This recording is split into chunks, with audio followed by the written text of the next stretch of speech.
Assalamualaikum warahmatullahi wabarakatuh. Anak-anak sekalian, apakah kalian menyadari bahwa dari tahun ke tahun cuaca semakin panas dan ekstrim?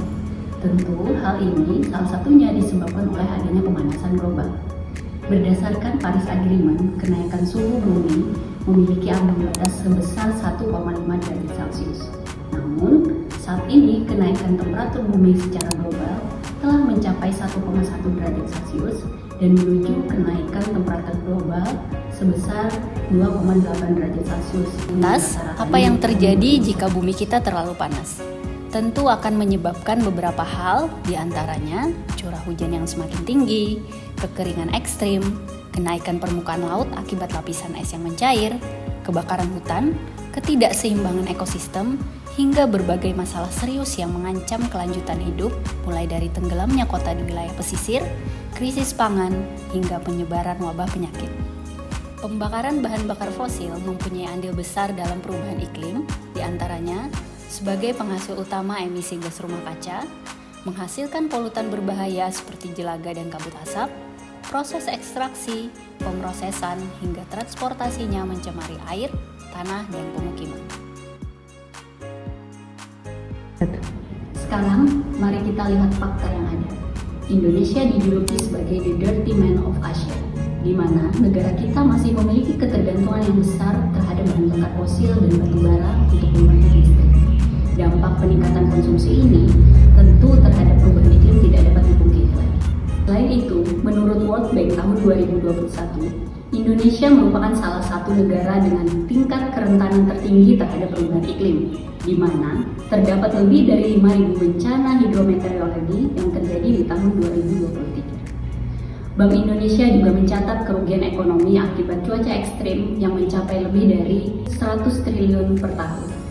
Tentu hal ini menjadi perhatian khusus bagi pemerintah untuk memprioritaskan berbagai regulasi terhadap solusi iklim di skala massal di negara kita. Berbagai isu seperti pemanasan global, efek rumah kaca menjadi penyebab perubahan iklim.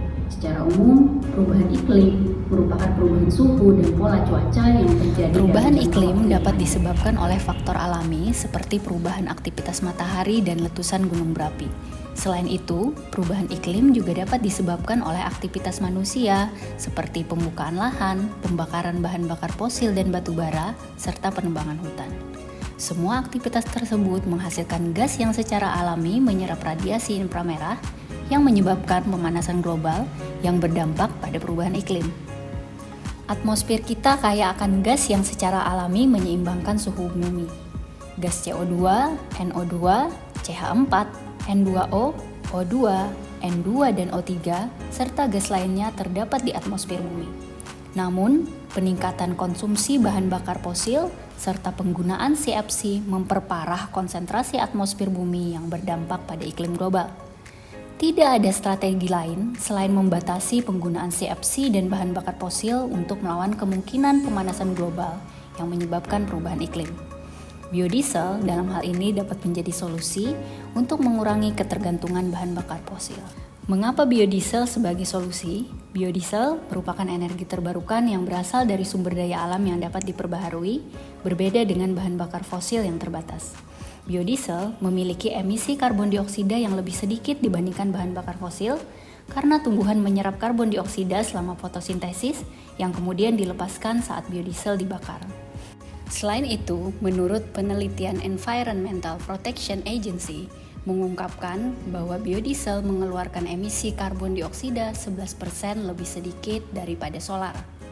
Biodiesel juga bisa mengurangi emisi gas buang, di mana menurut Departemen Energi dan Pertanian Amerika Serikat menemukan bahwa biodiesel dapat mengurangi emisi karbon dioksida bersih sebesar 78%.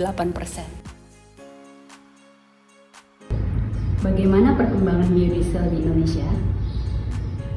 Pada tahun 2025, Indonesia mulai menjalankan program B40, di mana terdapat 40% biodiesel yang akan ditargetkan dan diproduksi sebesar 15,62 juta kiloliter. Hal ini bertujuan mengurangi ketergantungan impor terhadap solar.